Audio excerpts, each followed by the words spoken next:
Welcome, friends, to the Beaver Dam. This is insane news. We thought that Bane was going to get nerfed.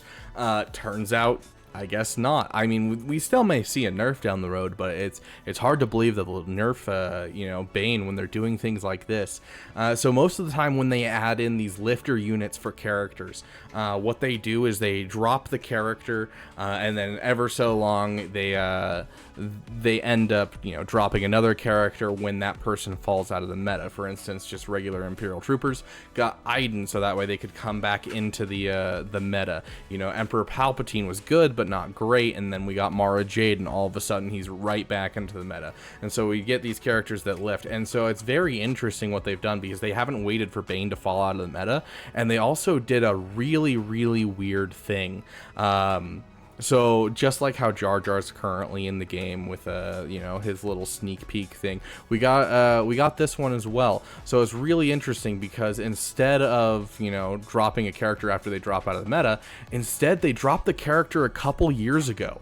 And so we have a Bane lifter that they had prepped us for forever ago, which was bonkers to me. I never thought they'd think of something like this, where they drop a lifter years before the character comes out in preparation for that character. It's their master plan all along, and I find that super impressive because, Bane by himself is really, really good, but he just doesn't have quite that little gap of, being able to take down all of the galactic legends. And so it makes sense that they'd give him a lifter just to make him so that way he is that true Lord of the Sith Ari, if you will, that just really takes over and takes control of the Sith faction in general. And so giving this guy a lifter, I think, was the greatest idea, especially because the lead under Bane's a little iffy because you do kill off your allies and stuff. And so they give us an alternate leader ability, which is really, really good. Like an extra 20 speed doubled for Bane.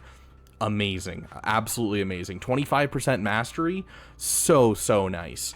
And then they also gave him an ultimate, which is great because Bane has all kinds of pieces of his kit that calls out, if you're getting ultimate, you're gaining more ultimate. And so I was curious, where were we gonna put that? Like, what person would we put that with? And they provided it for us. So Sith Eternal Emperor is just really interesting, being this amazing lifter to bring up Bane into the top of the meta, and I love that so much. I'm curious if they're going to do this for other characters in general. If they're going to, if we're looking at a character and which of these characters is actually a subtle, lifter for a new character coming out soon. Is Boba Fett going to be a lifter for Jar Jar?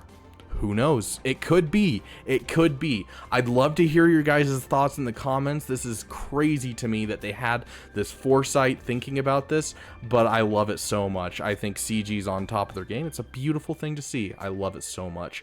But I'd love to hear your guys' thoughts in the comments. What characters you think are sleeper lifters that will be lifters for characters to come out soon. Thank you guys so much for watching. If you like this kind of video, please do subscribe. It does help me out. Hit that like button, get this out there and let everyone know that there is a new lifter for C, and that is amazing. Or sorry, Bane. My bad, Bane. As intended. Thank you guys so much for watching, and I'll see you guys in the next video.